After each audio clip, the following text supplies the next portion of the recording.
Glória do Senhor Jesus. Pastor Felipe,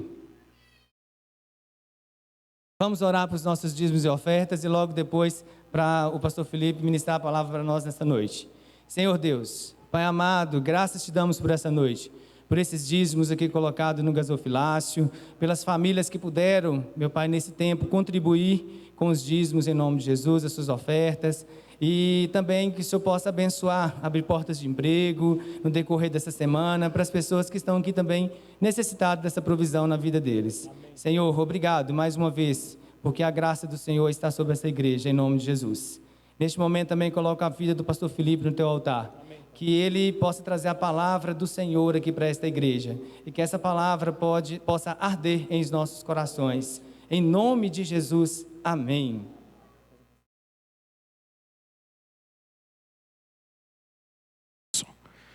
Boa noite, irmãos.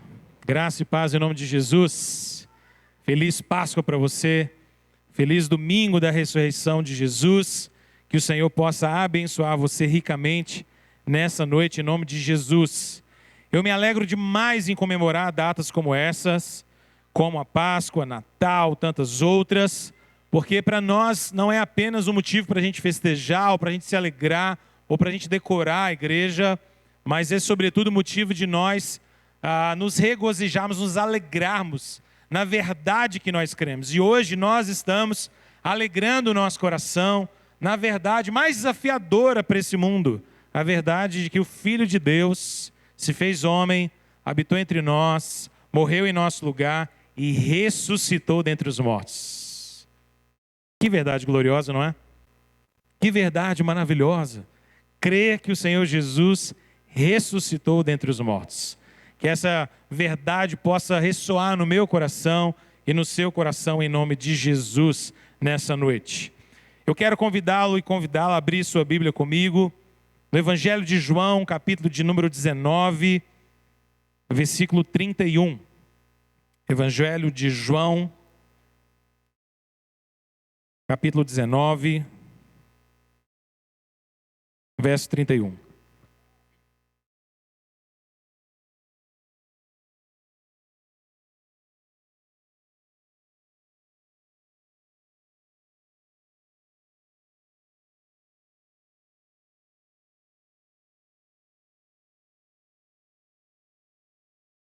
João 19, versículo 31, diz assim a palavra do Senhor. Eu convido a acompanhar comigo. Então os judeus, para que no sábado não ficassem os corpos na cruz, visto como era a preparação, pois era grande o dia daquele sábado, rogaram a Pilatos que lhes quebrassem as pernas e fossem tirados. Os soldados foram e quebraram as pernas ao primeiro e ao outro que com ele tinham sido crucificados. Chegando-se, porém, a Jesus, como vissem que já estava morto, não lhes quebraram as pernas. Mas um dos soldados lhe abriu o lado com uma lança, e logo saiu sangue e água. Aquele que isto viu testificou, sendo verdadeiro o seu testemunho. E ele sabe que diz a verdade, para que também vós creiais. E isso aconteceu para se cumprir a Escritura: nenhum dos seus ossos será quebrado. E outra vez diz a Escritura: eles verão aquele a quem traspassaram. Depois disso, José de Arimateia, que era discípulo de Jesus, ainda que ocultamente, pelo receio que tinha dos judeus, rogou a Pilatos lhe permitisse tirar o corpo de Jesus. Pilatos lhe permitiu. Então foi José de Arimateia e retirou o corpo de Jesus. E também Nicodemos, aquele que anteriormente viera ter com Jesus à noite, foi levando cerca de 100 libras de um composto de mirra e aloés. Tomaram, pois, o corpo de Jesus e o envolveram em lençóis com os aromas, como é de uso entre os judeus na preparação para o sepulcro. No lugar onde Jesus fora crucificado, havia um jardim, e neste, um sepulcro novo, no qual ninguém tinha sido ainda posto. Ali, pois, por causa da preparação dos judeus e por estar perto o túmulo, depositaram o corpo de Jesus. No primeiro dia da semana, Maria Madalena foi ao sepulcro de madrugada, sendo ainda escuro, e viu que a pedra estava revolvida. Então correu e foi ter com Simão Pedro e com outro discípulo a quem Jesus amava e disse-lhes: tiraram do sepulcro o Senhor, e não sabemos onde o puseram. Saiu, pois, Pedro e o outro discípulo e foram ao sepulcro. Ambos corriam juntos, mas o outro discípulo correu mais depressa do que Pedro e chegou primeiro ao sepulcro. E abaixando-se viu os lençóis de linho, todavia não entrou. Então Simão Pedro, seguindo, chegou e entrou no sepulcro. Ele também viu os lençóis. E o lenço que estivera sobre a cabeça de Jesus, e que não estava com os lençóis, mas deixado em um lugar à parte. Então entrou também o outro discípulo, que chegara primeiro ao sepulcro, e viu e creu. Pois ainda não tinham compreendido a Escritura, que era necessário ressuscitar ele dentre os mortos. Queria te convidar a ler o versículo 9 comigo. Vamos juntos? Pois ainda não tinham compreendido a Escritura, que era necessário ressuscitar ele dentre os mortos. Só mais uma vez, para a gente guardar isso aqui no nosso coração, vai ser tão importante nessa noite. Pois ainda não tinham compreendido a Escritura, que era necessário ressuscitar ele dentre os mortos. Feche seus olhos. Vamos orar mais uma vez. Peça ao Senhor para que nesse momento Ele possa edificar você, falar com você, para que através do Espírito Santo da promessa que habita em nós, nosso entendimento seja esclarecido, iluminado, e a palavra viva de Deus possa falar ao nosso coração nessa noite. Senhor, nós te rogamos, fala-nos, ó Deus, uma vez mais nessa noite pela Tua palavra. Somos dependentes dela como quem depende de pão e água para viver, Senhor. A Tua palavra é o nosso alimento, é o nosso maná, é o nosso sustento em todo o tempo.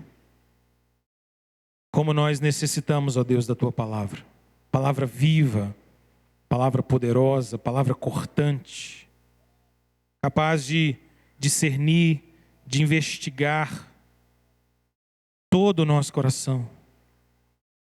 Deus, nessa noite nós te rogamos uma vez mais, fala conosco por meio da Tua palavra, em nome de Jesus. Amém. Eu concordo com um teólogo chamado Louis Berkhoff, quando ele diz a seguinte frase a respeito da morte e ressurreição de Jesus. Abre aspas.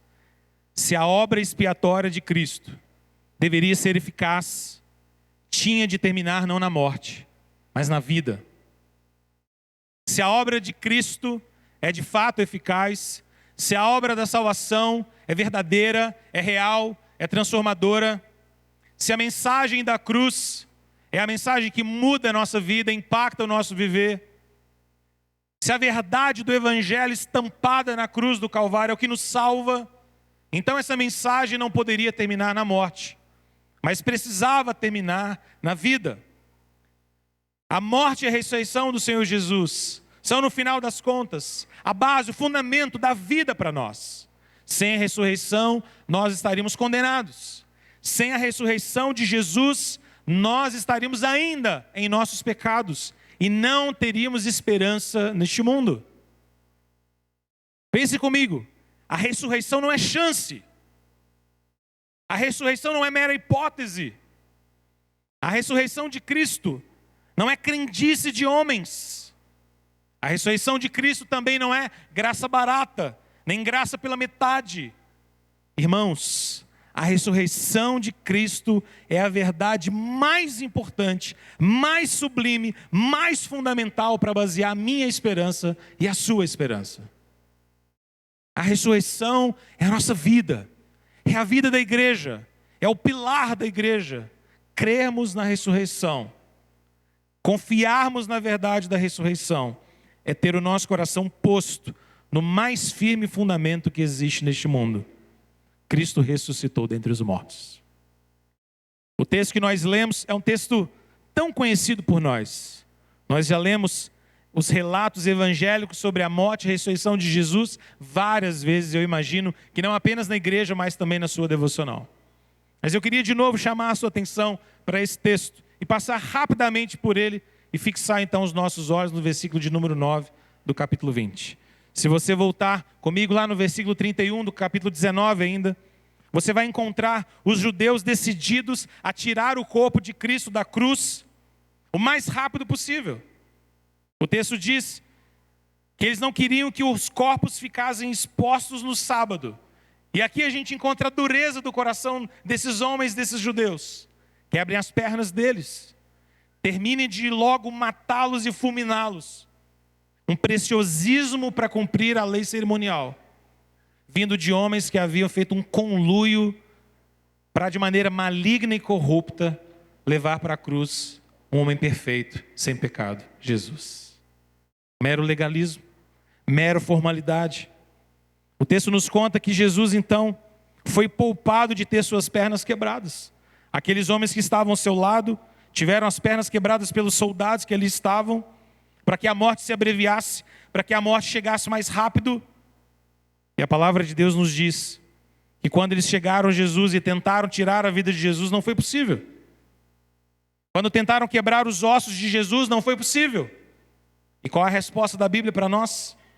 O texto diz, versículos 36 e 37, que isso aconteceu exatamente assim, para se cumprir a Escritura. E a palavra de Deus já havia profetizado a respeito de Jesus: nenhum dos seus ossos será quebrado. Aqueles soldados foram para quebrar as pernas. Quebraram de um, quebraram de outro. Quando chega em Jesus, não quebraram. Porque Jesus estava morto? Sim. Por mera coincidência? Não. Porque Deus assim havia decretado. O que esse texto nos conta é que mesmo na sua morte, Jesus estava cumprindo a vontade do Pai. E a morte de Jesus não era acaso. A morte de Jesus não era sorte. A morte de Jesus não era apenas uma sequência de atos maus e iníquos do Império Romano e dos líderes judaicos. A morte de Jesus era o plano de Deus. O texto diz que Jesus então foi preparado para o sepulcro. Versículos 38 a 42 nos contam isso. Seu corpo foi preparado, ele foi envolvido em lençóis, aromas foram jogados sobre o seu corpo. Ele foi preparado e levado então para um sepulcro, num lugar que havia um jardim, e colocado ali naquele túmulo com seu corpo depositado. Jesus de fato havia morrido. A morte de Jesus não era falsa, a morte de Jesus não era um mero desmaio, não havia apenas aparência de morte, Jesus de fato havia morrido. Foi colocado no sepulcro, sepulcro fechado, lacrado, vigiado, protegido.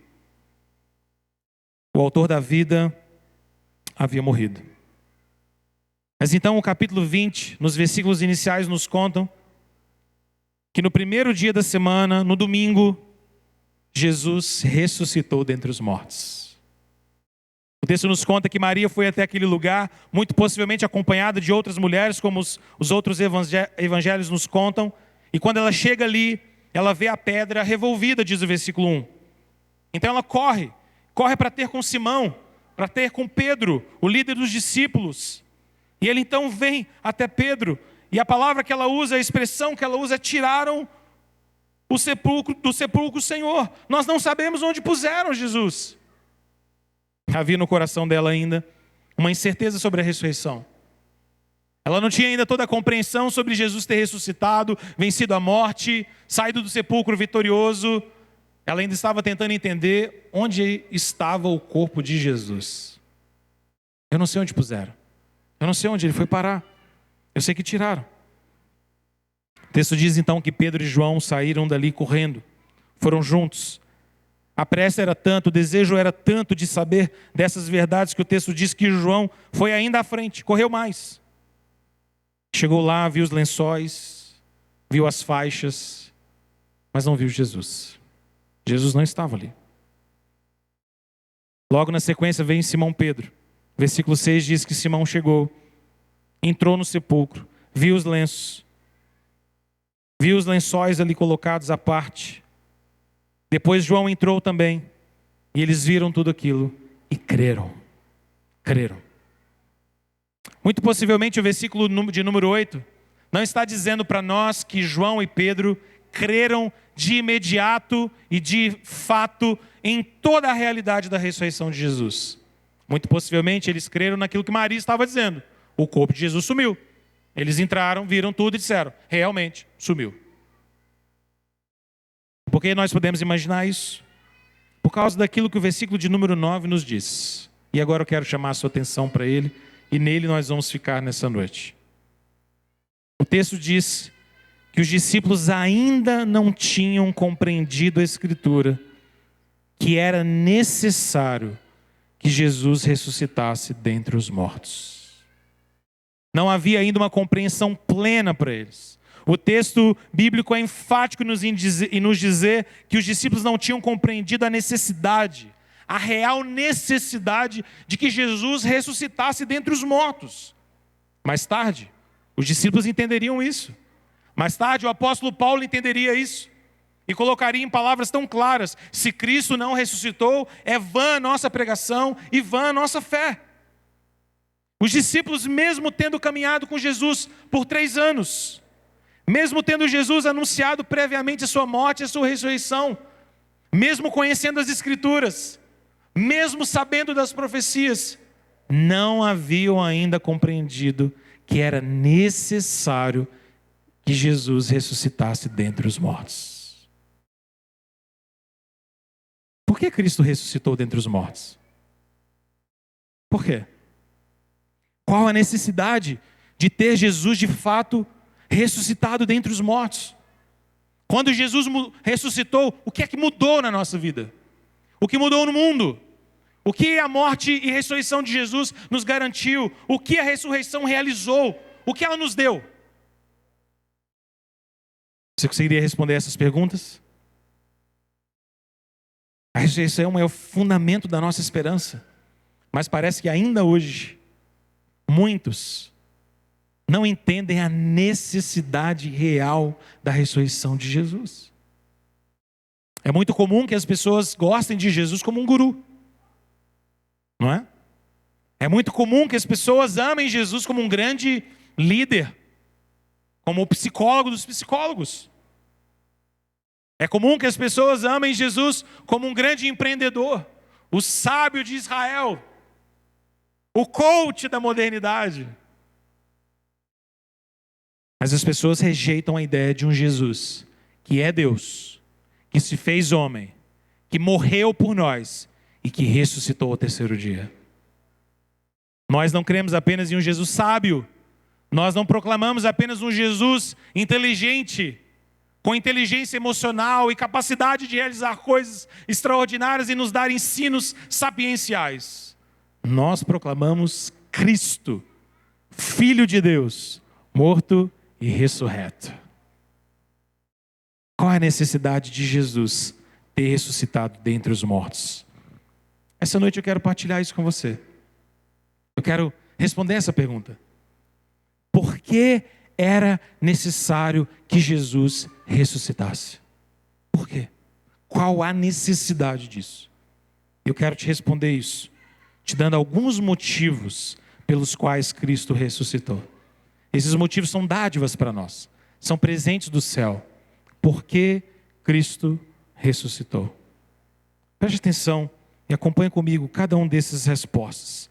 Em primeiro lugar, nós podemos compreender na palavra de Deus que Cristo ressuscitou dentre os mortos para a nossa justificação. Guarde isso no seu coração. Cristo ressuscitou para nos justificar. Irmãos, a ressurreição é o selo de Deus Pai dizendo que Ele aceitou o sacrifício de Jesus pelo pecado.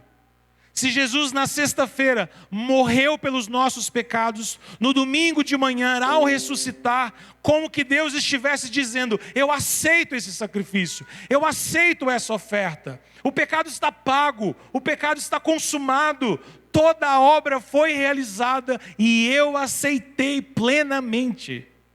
A ressurreição é o selo do Pai de que a obra de Cristo, seu Filho, foi perfeita. Nada mais há para ser feito, nada mais há para ser inteirado. Cristo é o fundamento da nossa justificação. Olhe, por exemplo, o que diz na palavra de Deus em Romanos 4, 25. Você pode abrir sua Bíblia comigo se você quiser. Romanos 4, 25, o apóstolo Paulo é claro em nos afirmar essa verdade. Ele nos ensina que Jesus foi entregue por causa das nossas transgressões e ressuscitou por causa da nossa justificação. Jesus morreu naquela sexta-feira por causa do meu pecado, do seu pecado, das nossas transgressões, do nosso ódio a Deus, da nossa distância de Deus, do nosso pecado, da nossa queda. E o sacrifício que Ele ofereceu por nós foi plenamente aceito pelo Pai, porque Ele ressuscitou. Na ressurreição, Deus Pai estava declarando que toda a exigência da lei estava cumprida. Cristo precisava ser perfeito, e Ele foi. Precisava ser um cordeiro imaculado, e Ele foi. Precisava ser uma oferta sem mancha, sem marca, sem pecado, e Ele foi.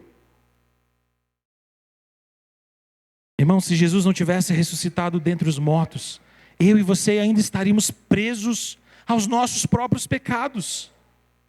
Eu e você jamais poderíamos nos achegar à presença de Deus Pai livremente. Eu e você jamais poderíamos fazer sequer uma oração com confiança. Imagine homens e mulheres perdidos em pecados, falhos, corrompidos no coração, nos achegarmos diante de um Deus santo. Isso é impossível. Isso é impossível sem a obra de Cristo, sem o sangue de Jesus, sem a justificação que há no sangue precioso do Cordeiro Jesus. Porque Cristo ressuscitou, nós fomos justificados. O meu pecado e o seu pecado foi pago na cruz. O escrito de dívida que era contra nós foi rasgado. Foi rasgado. Nós temos paz com Deus. Nenhuma condenação há para nós que estamos em Cristo Jesus. Por causa da ressurreição, você foi justificado. Irmãos, pense comigo. A necessidade da justificação é tão grande, porque todos nós aqui presentes temos pecados. Todo mundo aqui precisa de perdão. Não há um sequer neste lugar que não precise de perdão. O que nos une aqui é sobretudo o sangue de Cristo, mas o que nos une também é o nosso próprio pecado, porque todos somos pecadores e carentes da glória de Deus. É por isso que uma igreja não é um lugar de gente perfeita, mas um lugar de gente imperfeitíssima, sendo salvo por um Deus perfeito, que nos aperfeiçoa a cada dia. Somos pecadores, necessitamos de perdão, mas a ressurreição nos garante que existe perdão para nós. Todas as vezes que nós nos lembrarmos da ressurreição, todas as vezes que nós cantarmos ao Senhor no domingo, nós vamos nos lembrar, Cristo ressuscitou, nós somos justificados. Existe perdão para nós. Existe graça sobre nós. A ressurreição de Cristo validou toda a obra da cruz. E eu queria que você entendesse isso claro no seu coração. A obra da cruz é uma obra perfeita de salvação. Jesus não morreu e ressuscitou apenas para que eu e você tivéssemos uma chance de sermos salvos. Não. Cristo Jesus morreu e ressuscitou para nos dar vida e vida eterna. O que Ele fez é perfeito, irretocável. Nada pode somar a obra de Cristo. Nada. Deixe-me deixar isso mais claro ainda para você. Às vezes mesmo nós, que professamos a fé evangélica na palavra, nas escrituras, temos uma visão errada sobre salvação. Às vezes nós pensamos que a salvação começa por graça, mas que termina por obras. Às vezes nós pensamos a salvação como algo semelhante a isso aqui. Cristo me salvou, Ele derramou graça sobre mim, Ele me capacitou espiritualmente, e agora cabe a mim fazer tudo o que eu posso com a força de Deus para alcançar a minha salvação. Isso parece evangelho para você? Parece? Sim ou não? Cristo te deu graça, te capacitou, e agora é com você, cheio da graça, cheio do poder de Deus, busque sua salvação. Parece evangelho? Tem algum receio de responder? É horrível receber essas perguntas, né? A gente fica pensando, meu Deus, será que eu vou errar? Isso não é evangelho. Definitivamente não é evangelho. Isso é uma graça barata. Isso é uma graça pela metade. Isso é uma justificação pela metade. É como se Jesus tivesse feito algo por você, muito importante, muito valioso, e tudo começasse com graça, mas terminasse com obras. O resto é com você. Faça você mesmo. Agora você tem o poder. Agora você sabe como fazer. Agora você tem o Espírito. Se o Espírito te der uma ajudinha, você pode. Você é capaz. Você consegue. Não. Você não é capaz. Você não pode. Você não consegue. Cristo é capaz. Cristo pode. Cristo consegue. A salvação pertence a Ele, não a nós. Agora você pode dizer amém por isso?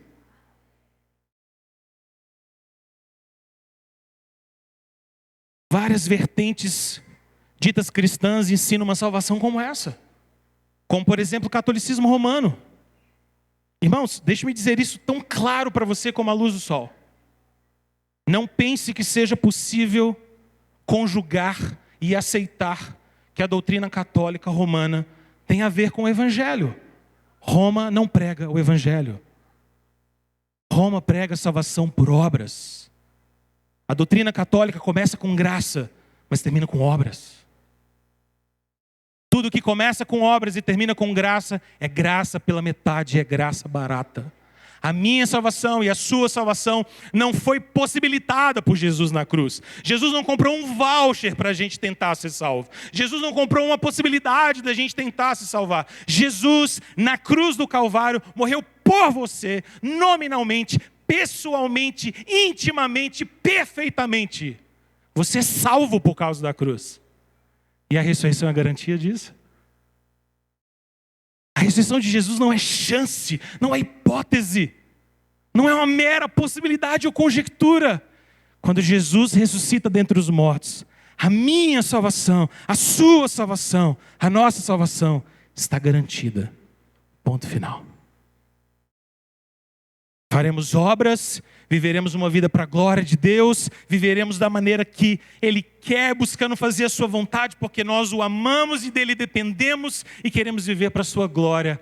Mas nada do que eu e você fizermos compra a salvação, porque Jesus já a comprou. Não tente comprar a salvação. Porque se nós tentarmos comprar a salvação, nós estamos dizendo para Deus: Deus, eu tenho um recurso melhor do que o sangue de Jesus. E simplesmente esse recurso não existe no mundo. O sangue de Jesus é precioso, incomparável. Só Ele pode comprar a salvação por nós. Jesus morreu e ressuscitou para que eu e você tenhamos perdão dos nossos pecados. Ele morreu pelas nossas transgressões e ressuscitou para a nossa justificação. Segundo lugar, porque era necessário ressuscitar Ele dentre os mortos. O que é que os discípulos não sabiam ainda, mas souberam depois e nos ensinaram? Era necessário que Jesus ressuscitasse dentre os mortos, para que eu e você passemos a andar em novidade de vida.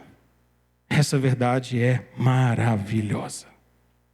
Jesus ressuscitou para que eu e você possamos andar em novidade de vida.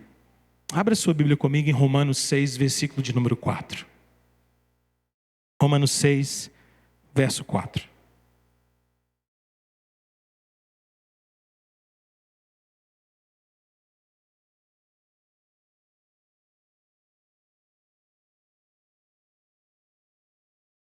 Romanos 6, versículo 4, deixa claro que era necessário que Jesus ressuscitasse para que eu e você andássemos em novidade de vida. Paulo diz aqui, no verso 4, as seguintes palavras: fomos, pois, sepultados com Ele na morte pelo batismo, para que como Cristo foi ressuscitado dentre os mortos, pela glória do Pai, assim, termina comigo o versículo, andemos nós em novidade de vida. Vamos voltar?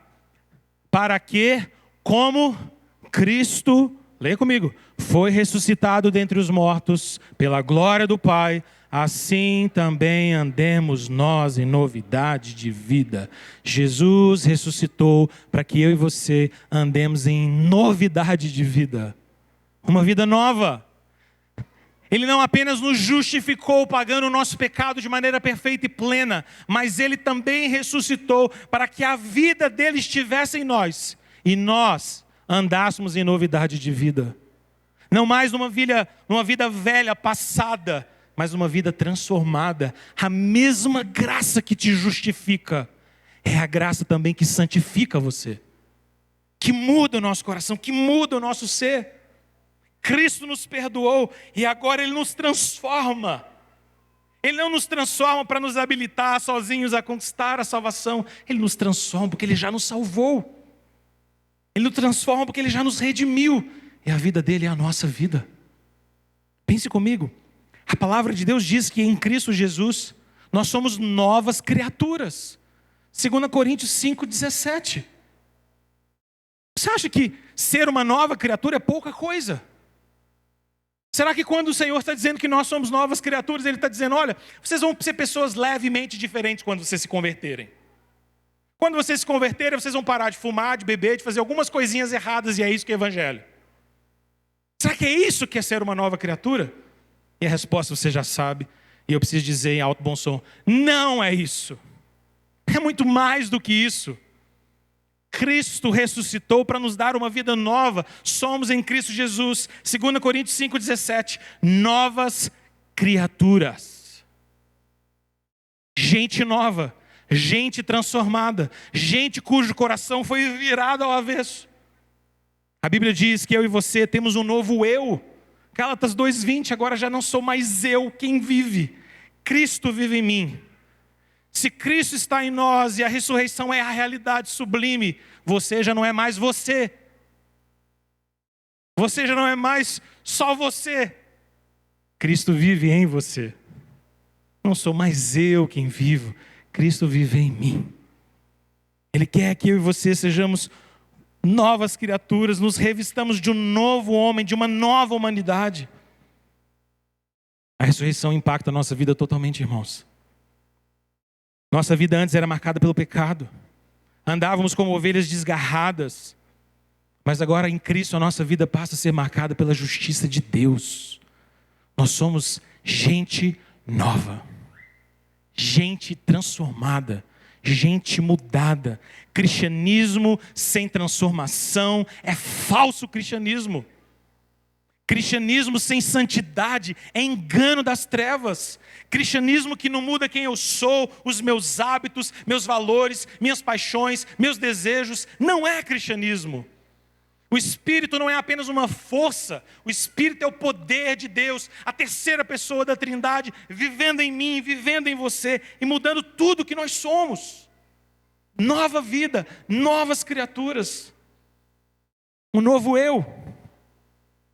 Nós estamos unidos a Jesus e a Cristo na sua ressurreição. O pecado não mais reina sobre nós. Eu queria que você entendesse isso porque esse é um ponto central da nossa santificação. Se Cristo ressuscitou dentre os mortos e nós ressurgimos com Ele, o pecado não tem mais poder sobre nós. Deixe-me explicar como isso afeta a sua vida de santificação de maneira tão poderosa. Se eu e você não somos mais escravos do pecado, isso quer dizer que nós não somos mais devedores à carne. Isso quer dizer que eu e você já não somos mais constrangidos a viver segundo a carne. Se Cristo ressuscitou, e de fato nós cremos que Ele ressuscitou, você é livre do poder do pecado. O pecado não tem mais poder sobre você, nem sobre mim. Nós não somos mais escravos do pecado. Por que isso é importante? Porque muitas das vezes nós pensamos na nossa vida de santificação ainda com a mentalidade de escravos. Pensamos, eu preciso lutar contra esse pecado, mas ele é forte demais. Eu preciso lutar contra esse pecado, mas se depender de mim eu não vou conseguir. Eu preciso lutar contra esses pecados nessas áreas da minha vida, mas eu estou caindo frequentemente, eu me sinto tão escravizado. Irmãos, preste atenção no que eu vou dizer a você nesse momento.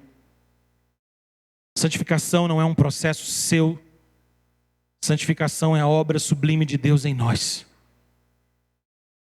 Santificação não é você se tornar a sua melhor versão. Santificação é Deus gerar Cristo em você. Deus não quer arrancar de nós, do nosso interior, nossa melhor versão, o melhor Felipe.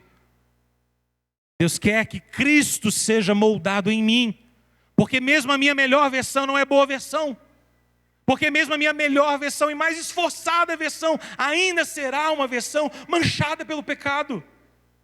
Deus quer gerar Cristo em mim e em você, quer construir Cristo em nós, para que não sejamos mais nós quem vivemos, mas Cristo viva em nós, em nosso coração. Cristo em nós é a esperança da glória. Cristo em nós é a esperança da vida eterna. Você é livre do pecado. Para que a gente possa viver uma vida de santidade, a gente precisa começar com a realidade mais importante.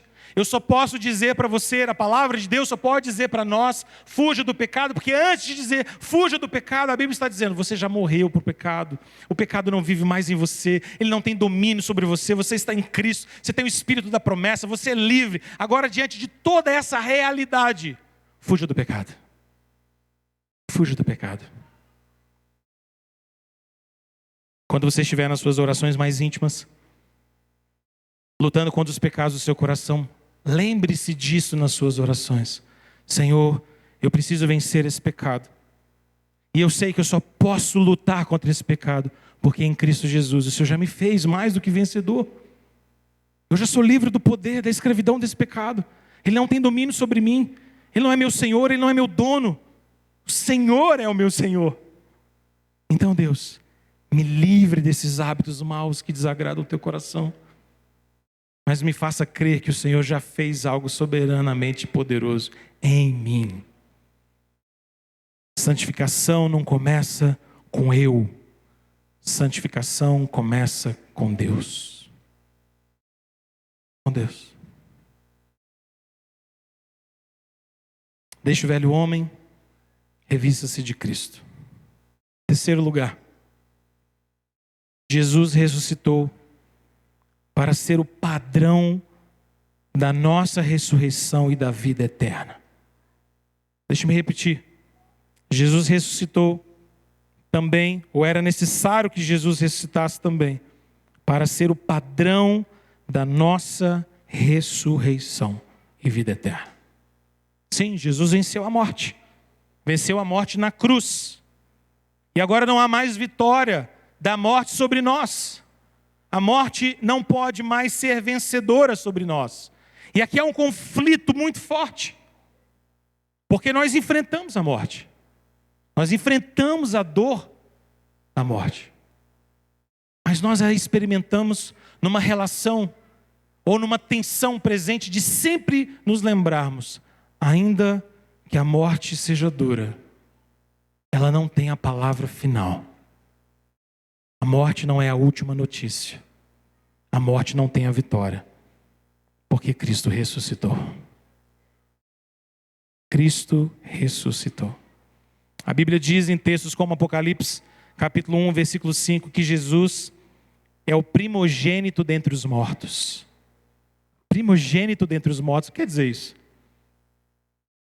Jesus ser o primogênito dentre os mortos. Eu gosto de uma analogia que diz que a morte de Jesus e a sua ressurreição em especial é como um protótipo. Se você gosta de carros e já foi a alguma feira de carros, você sabe que quando você chega numa feira de carros é comum você encontrar carros comuns à venda, carros que a gente conhece. É comum também você encontrar modelos conceituais, carros que nunca serão fabricados, mas são conceitos, para a gente pensar sobre o que pode ser possível no futuro. Carros conceituais. Mas além disso, há também ali, nessas grandes feiras, protótipos de carro. O primeiro de uma nova linha. O primeiro de um lançamento. Um novo carro. Uma nova marca. Uma nova capacidade. um novo modelo, um novo padrão, o primeiro de uma linha de fabricação. Isso tem a ver com a ressurreição. Tem a ver com o fato de que, como esse carro protótipo, Jesus também é o nosso protótipo. A ressurreição de Cristo é o padrão da nossa ressurreição. Do mesmo modo como Ele ressuscitou, ressuscitaremos nós também. Ele vai à frente, nós vamos após Ele. Ele é o protótipo, nós somos o segundo, o terceiro, o quarto, o quinto, o sexto, centenas de milhares nessa linha de ressurreição. Se não, veja na sua Bíblia comigo, Filipenses capítulo de número 3, versículos 20 e 21. Filipenses 3, 20 e 21.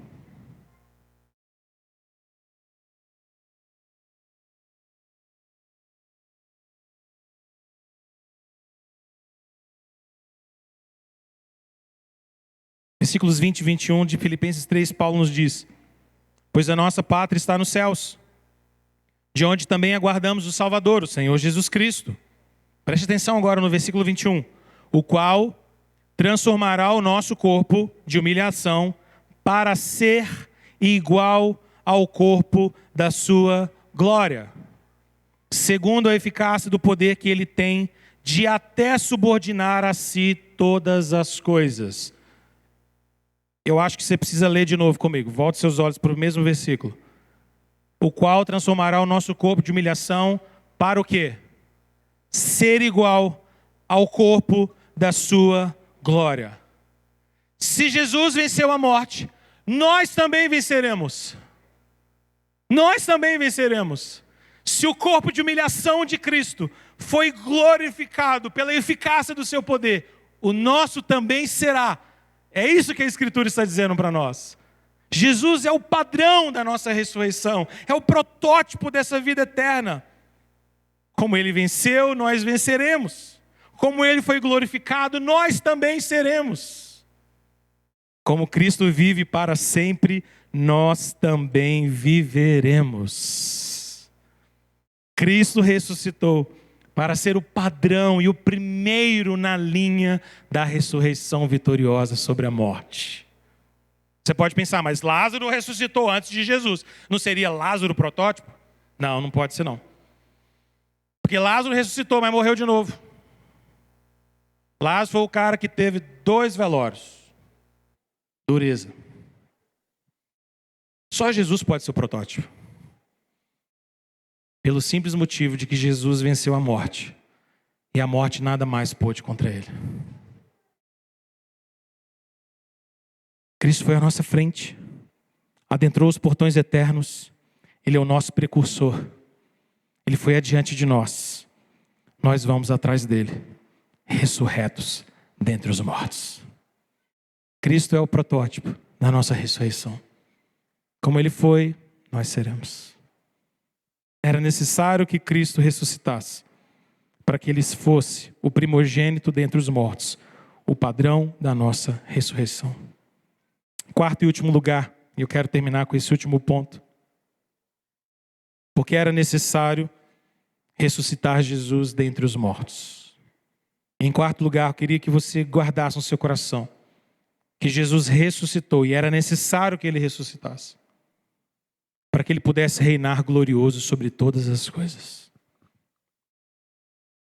Jesus ressuscitou para reinar glorioso sobre tudo que existe neste mundo. Exatamente. Depois de vencer a morte, Jesus assentou-se à direita do Pai e Hebreus 10, 12 diz que lá ele está aguardando daí em diante até que os seus inimigos sejam postos por estrado dos seus pés. Pense comigo. Jesus ressuscitou, passou 40 dias com seus discípulos, subiu aos céus, assentou-se à destra de Deus Pai. E daí em diante, diz Hebreus 10, 12, ele está aguardando até que todos os inimigos sejam colocados como estrado, lugar de pisar os seus pés. Isso quer dizer que nenhum inimigo pode tirar Jesus do trono. Isso quer dizer que nada que Satanás e seus anjos façam pode afetar o trono e a realeza de Cristo. Isso quer dizer que por mais que haja pecado no mundo e que o mundo rejeite o nome de Cristo e zombe de Cristo, nada altera a sublime posição da sua glória no trono. Nada muda. Nada pode alterar isso. Ele está lá e lá aguarda até que todos os inimigos sejam colocados debaixo dos seus pés. Irmãos, Jesus ressurreto governa glorioso sobre todas as coisas. Ele governa sobre nós como igreja, porque Ele é o nosso cabeça, porque Ele é o nosso guia, porque Ele é a cabeça do corpo, porque Ele é o cabeça da igreja, porque Ele nos dá a direção, porque Ele nos guia por meio da sua palavra. Mas Jesus não é apenas Senhor sobre a igreja, Jesus é também Senhor sobre o mundo, sobre o cosmos. Às vezes, quando nós vamos discutir em praça pública sobre assuntos de cristianismo, nós ouvimos as pessoas dizendo, ótimo você ter sua religião, mas a sua religião serve para você. Guarde a sua religião no domingo, guarde a sua religião na sua igreja, guarde a religião no seu grupo familiar, guarde a sua religião aonde você convive. Não! Porque Jesus não é Senhor só da igreja, Jesus é Senhor do mundo. Jesus é Senhor do universo, do cosmos, de cada partícula desse mundo. Jesus é Senhor. Eu sou apaixonado com uma frase de um teólogo chamado Abraham Kuyper, quando ele diz, parafraseando aqui, não existe nenhuma partícula, não existe nada nesse mundo que Jesus não possa olhar, apontar o dedo e dizer, isso aqui é meu. Nada. Nada. O evangelho não pode ficar restrito a 4 paredes de uma igreja. O evangelho não é para ficar restrito a uma área religiosa da sua vida. O evangelho não é apenas a sua opinião, o seu gosto religioso. O evangelho é a verdade do mundo. O evangelho é a verdade que muda o mundo, que transforma o mundo. Jesus não é Senhor só sobre a igreja. Jesus é Senhor sobre o universo. E Ele faz com que todas as coisas de maneira providencial, santa e perfeita, converjam para o bem daqueles que o amam. Ele governa todo o universo. Então, quando você pensar no mundo, o mundo está perdido? Claro que está. O mundo está cada vez mais confuso? É verdade. As fake news estão aumentando? Sim. Os conflitos políticos são cada vez mais terríveis? Sim. A iniquidade dos homens é cada vez pior e os homens se tornam vis, maldosos, destrutivos, caluniadores, assassinos? Sim. O mundo é duro ao ponto de a gente assistir semana após semana pessoas enlouquecidas, sangue sedentas, possuídas pelo mal, entrarem em escolas, em locais públicos e tirarem a vida de pessoas a facadas, a machadadas. Sim, esse é o mundo mau. Mas acima desse mundo existe um Senhor. E esse Senhor está no trono. E todos os inimigos desse Senhor serão colocados debaixo dos seus pés. Toda lágrima será enxugada. Toda vilania será reivindicada, porque o Senhor Jesus vem como juiz de sobre toda a terra. Todos quanto traspassaram vão ter que se dobrar diante do Rei. Não há opção. Não há meio termo. Não há neutralidade. No dia de Cristo ninguém vai poder dizer, eu não creio em você. Não importa crer no Rei. O Rei continua sendo o Rei, sem crer. Não muda nada. Ele não desce do trono porque eu e você não cremos nele, ou porque alguém não gosta dele. Ele continua sendo Rei. Jesus reina.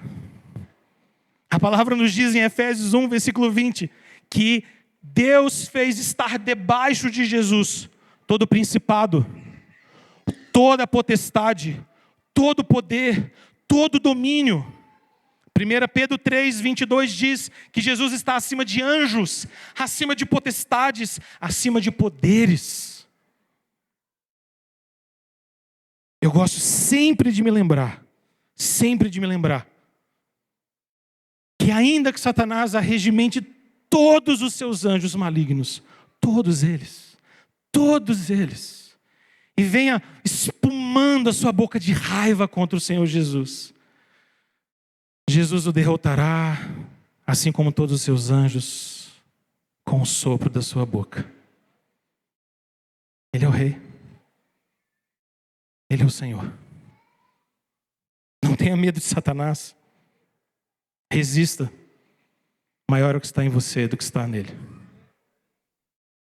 Não tema as setas inflamadas do maligno. Pega o escudo. Ele já te deu. Não tema o que ele pode fazer à sua mente. Coloque o capacete da salvação. Não fique com medo dos dados inflamados, porque ainda que eles te firam em alguma medida, o bálsamo do Senhor é capaz de curar toda ferida que há em nós. Deus é por nós. Se o Senhor é por nós, quem será contra nós? Quem pode intentar contra nós? Aquele que se assentou no trono e é glorioso, governa gloriosamente. Jesus reina. Naquele dia pela manhã, no domingo, Maria se achegou junto com outras mulheres. Levaram a notícia para Pedro e João, e depois para os outros discípulos. Verso 9 diz que eles ainda não tinham compreendido pela Escritura que era necessário que Jesus ressuscitasse dentre os mortos. Mais tarde todos eles entenderam. E escreveram tudo isso que nós temos no Novo Testamento. Ao ponto de Paulo dizer que se Cristo não ressuscitou dentre os mortos, a nossa pregação é vã, a nossa fé é vã, não tem sentido viver.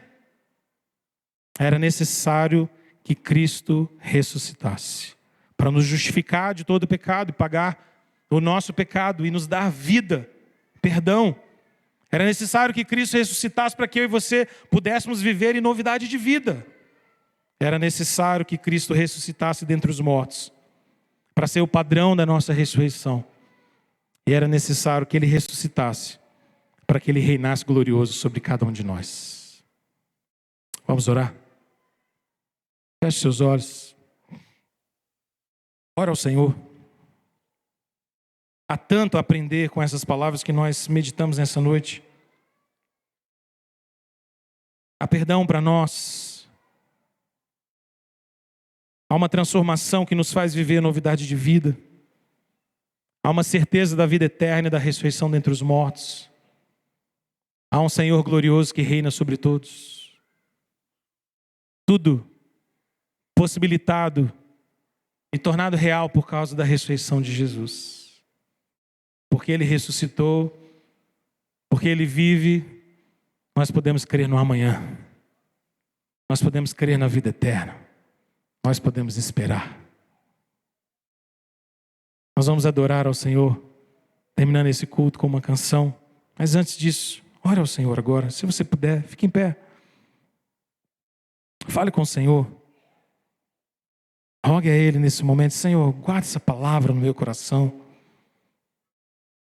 Faz-me entender e crer que a ressurreição não é apenas chance. A ressurreição não é apenas possibilidade.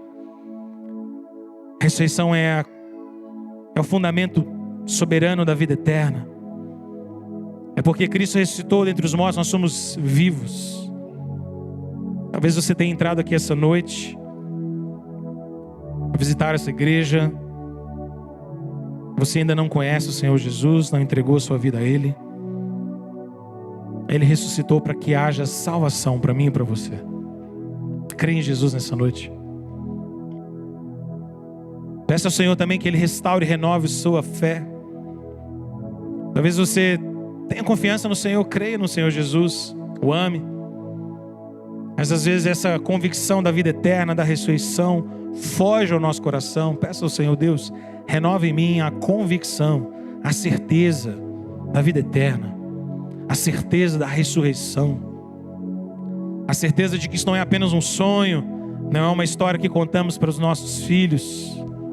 Não é apenas a verdade da igreja, é a verdade do mundo, é a verdade do Senhor. É a verdade que tudo muda. Peça ao Senhor para que Ele fortaleça essa convicção no seu coração, em nome de Jesus. Deus bendito, nós te louvamos nessa noite porque cremos que o Senhor ressuscitou Jesus dentre os mortos, e o mesmo poder que ressuscitou Jesus dentre os mortos nos dá vida a cada dia e nos ressuscitará também dentre os mortos. Aleluia, Senhor. Senhor, obrigado porque a ressurreição não é apenas um conto, não é uma história, não é apenas uma crendice ultrapassada, mas é a firme convicção do teu povo, Senhor. Porque o Senhor Jesus vive, reina glorioso, assentado à destra do Pai. É que nós podemos hoje viver, Senhor. Novidade de vida, justificados, perdoados, lavados, renovados, cheios de esperança e governados pelo Rei sublime que está sobre tudo e sobre nós. Nós te louvamos, Deus, nessa noite. Renova o nosso coração. Salva vidas aqui, ó Deus, nessa noite, em nome de Jesus. Salva corações, ó Deus. Renova a fé de muitos aqui, em nome de Jesus. Não deixe, ó Deus, que saiamos daqui abatidos ou com a nossa fé enfraquecida. Renova, Senhor, a esperança. Renova o ânimo, renova o vigor, renova a fé, renova a convicção, renova a certeza, para que possamos viver cada dia convictos, ó Deus, da realidade do Senhor Jesus. Pai, amanhã a maioria de nós, se não todos, vamos acordar tão cedo. Entramos nas nossas rotinas tão desafiadoras às vezes. Podemos às vezes nos esquecer, ó Deus, da realidade sublime que precisa nos acompanhar. Temos vida porque Jesus ressuscitou. Jesus governa hoje, mas governa amanhã também.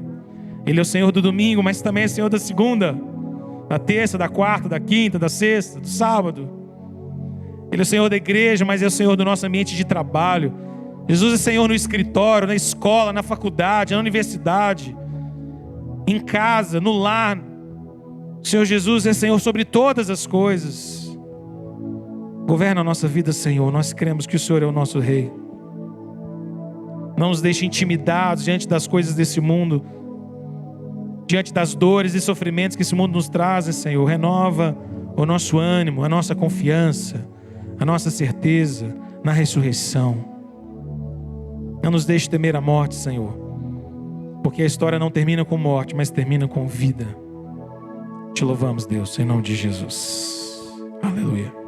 Vamos cantar? Vamos adorar o Rei Jesus.